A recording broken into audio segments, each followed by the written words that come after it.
Everybody, welcome back to the channel. I've been getting a lot of comments about wanting to see more Afghanistan footage for the Canadian Armed Forces, that kind of stuff. So I was able to go through my old Rolodex there and go into the archives, and was able to actually find some video footage, also some pictures of our experience for Canada in 2008 and 2009 within the fight there against the Taliban. And it basically is like a little bit unprofessional collage of that, a little bit maybe audio that might have to be replaced so that I don't get any copyright strikes on my YouTube channel. But yeah, so basically you're going to get a little bit of the nitty gritty about the tour, things that happened throughout of it. Some of it might be a little bit too graphic, so if you're kind of sensitive to that kind of stuff, don't start watching it. Maybe watch some of my other content instead. But yeah, try our best to keep it at least PG-13, maybe 16, that kind of stuff. But let's take a look. It appears to be an ambush. We're just currently observing, still hearing some small arms fire, and we'll let you know if we get eyes on any of the point of origin of the rounds.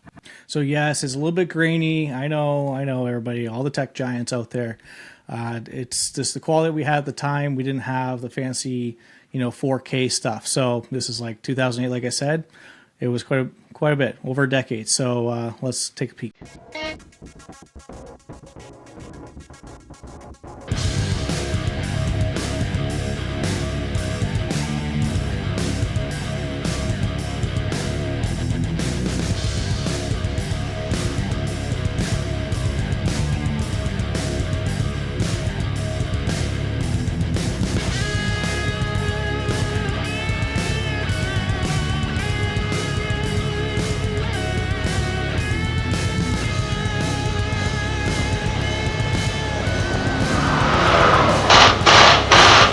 So it was a joint campaign. We were with the U.S. as well as Britain, and we just help each other with certain missions depending on what the day kind of brought us.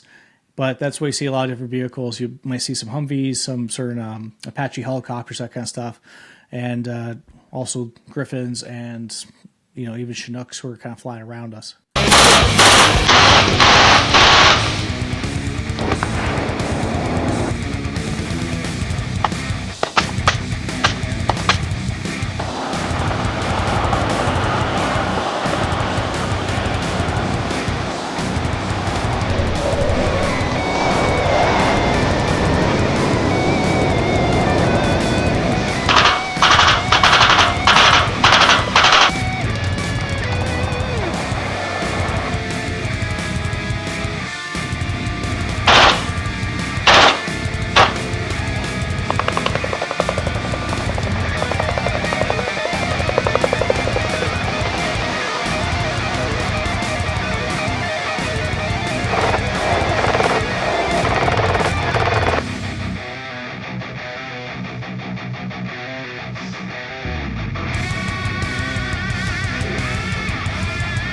This roadway right here is what you're seeing.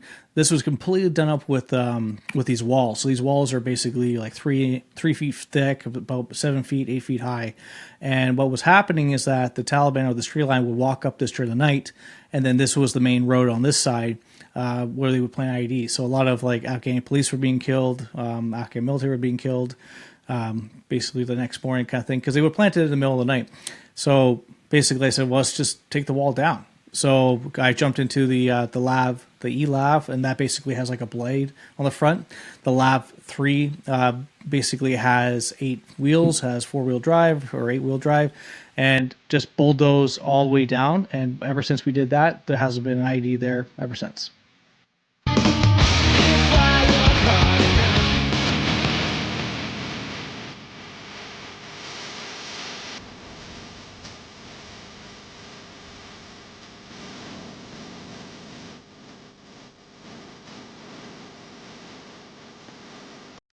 So there I am again, working, getting rid of that retaining wall on both sides right there.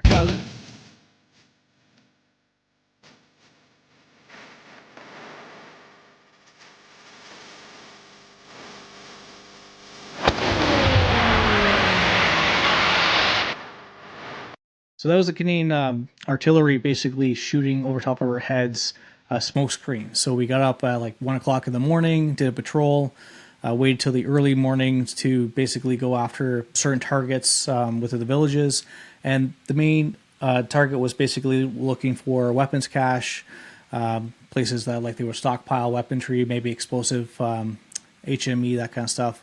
Stuff they would use against us or against other members of the of NATO. And we would collect that evidence to basically submit that to certain individuals who would be able to do forensics on that. Let's go.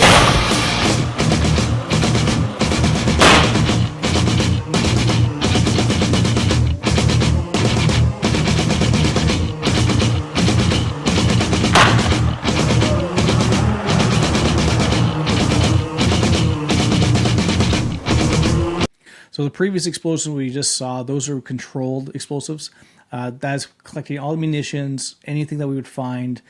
We would dig a hole, stockpile it all, add C4, tri-grain, stuff like that, and then have it blown up from a safe distance. Go back, check out the area, make sure everything was basically like destroyed. And if we found any remnants of like a 105 shell, 155 shell, or stuff like that, we would bring it back into the hole, plant it again, blow it up again, and then we would close up the hole, and then we'd take off.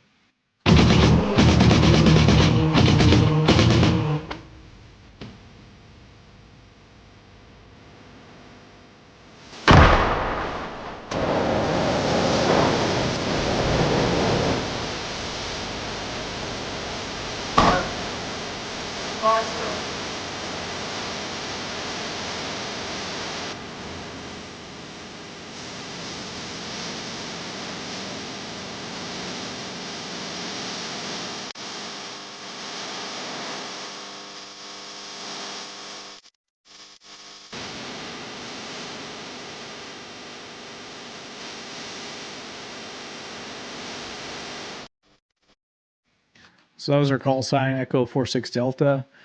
Canadian military has awful call signs. They just go out by the alphabet and they just pick something and that's it. Americans, you guys nailed the call signs. I remember having like Cowboy 6 and a bunch of other stuff. They could just pick the coolest names and be allowed to get away with it. We're not. That's cool sometimes. So I don't ever slow up, no I don't take shit. I got no love for the fakeness. If you wanna play tough and wanna hate this, I'll always show up. I don't ever slow up, no I don't take shit. I got no love for the fakeness. If you wanna play tough and wanna hate this, I'll always show up and make a statement. I don't ever slow up, no I don't take shit. I got no love for the fakeness. If you wanna play tough and wanna hate this, I'll always show up and make a statement. Everything I do so instinctive and so passionate. Every word I move so descriptive like an adjective. I got a vendetta against people who patented being negative when you should be getting after it. I got facts over tracks, this and that. Spitting slow, spitting fast, I could roast, I could gas. Think I'm okay at last, but I don't know if that can erase all the past. And the pettiness, a reflection of the emptiness. Hilarious, you think you're with my time, you're delirious. Mysterious, because you hide behind a fake exterior. Inferior, you know I'll always be a bit superior. Get off of me, this ain't no harm. So this was a certain individual on the highway who was left behind. He was kind of no longer active, to say the least. And we don't really know. I can't really remember I don't know if he was part of the Taliban or the Taliban took him. Basically, probably questioned him to the point where life was no longer within, and then dumped him on the side of the road. So this is stuff that would happen all the time. You gotta love, Canadian media, that they just love being the drum that everybody else is the enemy, but they don't really talk about this kind of stuff, do they? They censor all this kind of stuff. So, and they want us to go up to him, check him out. And I was just like, no, we're not going to check this guy out, because what if he's booby trapped, right? What if there's munitions on this guy? What if it's a choke point? What if it's a target? What's around this guy? So eventually went up to the chain of command, came back down, they agreed, and we basically went around him, because knowing that based on the Muslim culture of what we were told is that they want to remove things like this to be buried, because it has to be done before sunset. So that was kind of what happened. And then we carried on. We came back. He was already gone. So they already got rid of him. And we carried on. Because why are we going to put ourselves at risk of being a target, being on a new X, to be distracted, right? So it's just not worth it.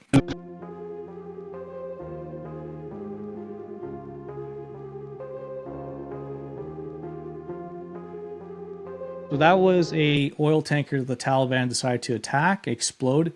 It exploded while I was basically doing a sensory gunner, and the amount of like BTUs from that thing was very impressive. Like we were probably 1,000 meters away, and when that thing cooked off, like you could feel it as if the sun was like burning the back of your neck. It was so hot, so violent, and anybody else too close, it's obviously you'd be getting.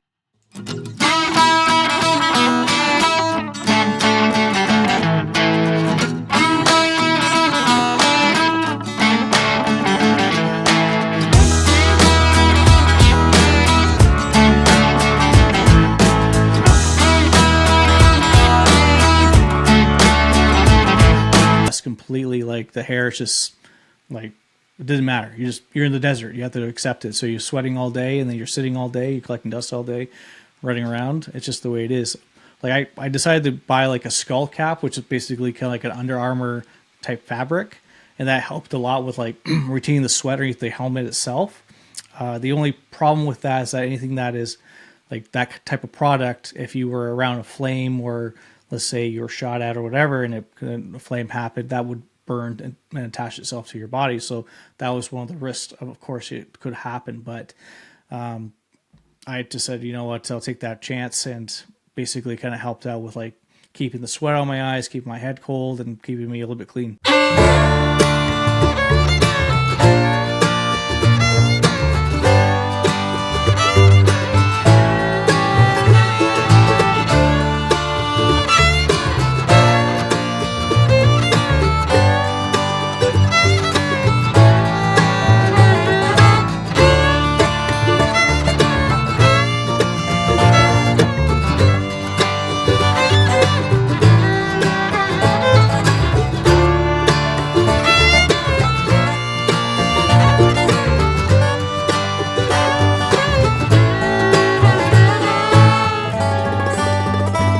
Saw all the red stuff there, and let's just call it paint.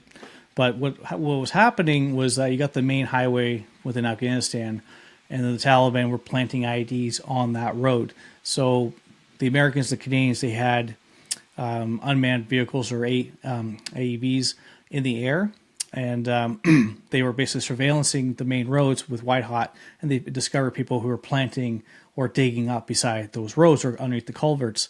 So what had ended up happening in the early morning is that we heard explosives cooking off, and then we went to go investigate as QRF just to find out that the AUVs were basically releasing Hellfire missiles on them, and they were running away trying to get into a compound or something like that. So with some of their comrades that didn't make it or were injured, they're dragging them through the compound, and they're using different things like an oil drum and stuff like that to drag them across and even up and over those mud walls as well. So I saw that as an observation, a little bit of detective skills that I had, and eventually we ended up meeting up with the locals and then more of the elders, if anything, and they're all lined up in one of the little mud huts there, and I had to confirm that they were no longer part of the living. So there was about like 6 to 8 bodies inside there, and so it is what it is. It's part of the job.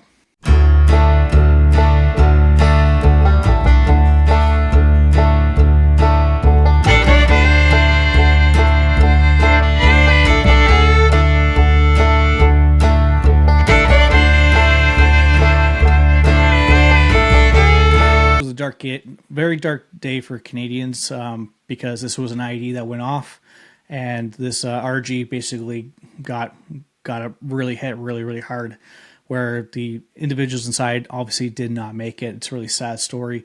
Probably could have been prevented, but it's just so many factors that you have to worry about and the certain training. But like if you're going to skip out on your training, sometimes things will happen, especially when you're tired and you're not thinking, you're just trying to get home or get back to base, to go to bed or have some grub.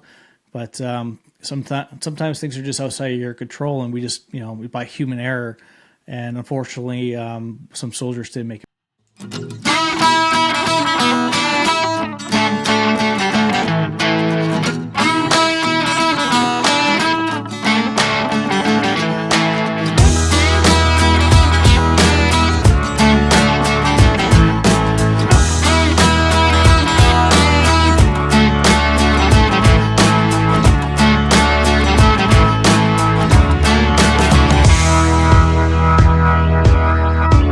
collecting all the ammunition and all that stuff and bipping it. It means blow in place. This is like basically Russian ordnance. What you're seeing right now. So these are Russian grenades. The fuses have been removed within them. Same thing with these. These are personnel mines. So these like toe poppers, that kind of stuff. And this is anti-tank mine. So I forget what it's called, like a MT 280 or 930 or something like that. It's been a little while since I checked out those books, but if you know, check out down below, guys, and comment down below. So, but yeah, these things, the fuses have been removed, and now they're deemed to be safe, and now we can basically collect them, put them into a pit, like I said before, plant it with C4, blow in place, and that way they're no longer around. And people forget that the Russians were in Afghanistan fighting. Like it's basically a war zone no matter what. Like every single country around Afghanistan has been using it as the, playground for fighting. And there's just munitions everywhere. And unfortunately, like back in the day, I think it was around the 60s, Afghanistan was thriving. It was a place they would go visit. Hotels were starting to go up and that. And now it's like, gone back to the dark ages, unfortunately, since the Taliban did take over. So, I don't know, like you can't police the world, but, it's just, you try your best. That's all you can do.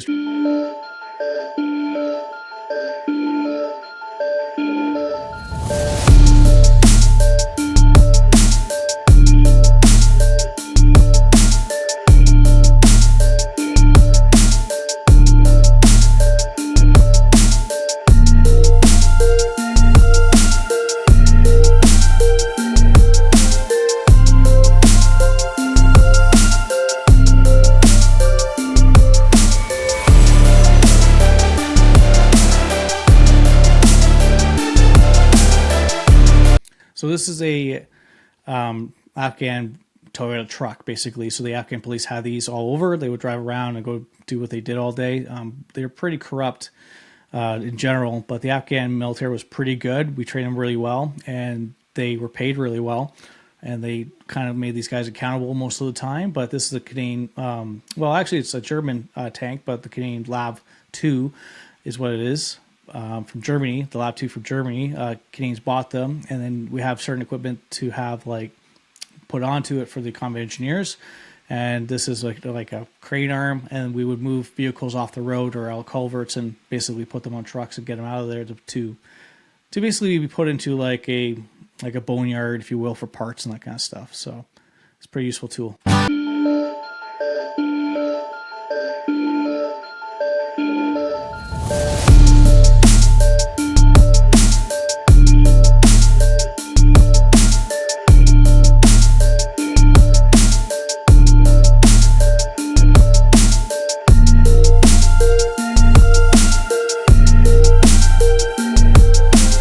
Me actually right there, if you can see. I was a combat engineer, and I was using a mine detector and prodding, getting up to this tank. So what ended up happening is we're on our way back to the main base, and this tank decided to do an observation point over top of a hill, which is a great thing to do, but not when you're going through a minefield. So that's what happened. They drove up through a minefield that wasn't marked properly. They blew up. They blew off a track. You can see all the diesel and such all kind of pouring over the place. Luckily, all 4 members inside, I think 4 members inside, all made it fine. They're alive. They're okay. No injuries, just a little bit shooken up. Went up to them, prodded, checked them out. And you got to imagine like how difficult that could really be when you're prodding for mines or booby traps, and you got nothing but shrapnel from a tank all the way around you. So it takes a little bit of time to get up to that person and be able to get them out of there. And then we get the other engineer vehicles to basically recover that tank and bring it back so it can be, scrap for parts or whatever. I think the agreement was with Germany was we would almost rent these tanks, and if they basically blown up, then we would have to cover the major cost of owning that blown up vehicle. So it's kind of silly how that ended up happening, but yeah.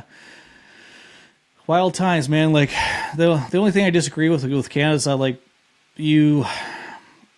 we don't get as many medals as the Americans do, and I'm sure Americans we've got a ton of medals going up to that tank, recovering people, all that stuff. Like I didn't get anything for that at all. Canada doesn't recognize anything unless you're absolutely in harm's way, being fired upon. It's just like, in order to get special medals, or like it takes a special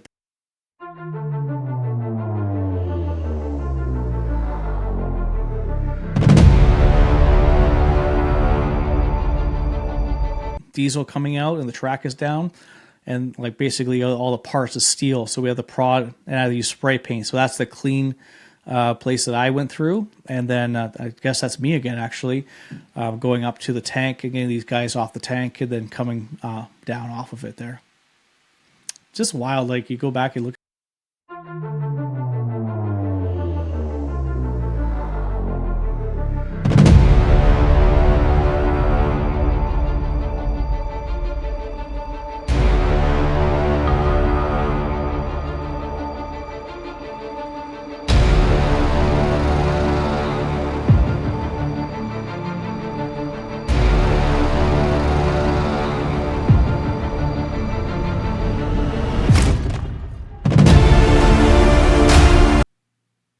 Alright guys, hopefully you guys liked that last episode. Just a day of life of a combat engineer once you go through your training and then you actually get deployed. It's very, it's just part of the job. Just, we did that every single day. Every single day something happened, something recovered, somebody to rescue, somebody to get out of harm's way. Like, we're constantly busy, no weekends, very little to no time off. And, you gotta love it or hate it. It was overall a decent experience, but yeah, people have done multiple tours and they got burnt out over time. But this is what you signed up for. This is what we do. This is just like, you get your training, you go through it, you go serve your country, you do the best that you can to represent your country, and hopefully that happens continuing down the line with new recruits coming up in 2025 and onward. We put Canada back on the map again, in my opinion. Ever since World War II, Canada has been almost kind of like a laughing. People would just make fun of us, right, for not competing that much in certain war games and such, and the military just kept on deteriorating. And yeah, we kicked ass when we were over there, and we did the best that we could for the community. We did the best we could for Canada and for our families and such. And yeah. So if you guys served, you guys got stories you want to share, comment down below. Don't forget to like and subscribe for this channel. It helps out a lot. And don't forget to consider donating as well. A cup of coffee goes a long way, guys. I'm actually out right now. So thanks to anybody who has been donating. And can't wait to see you guys on the next one.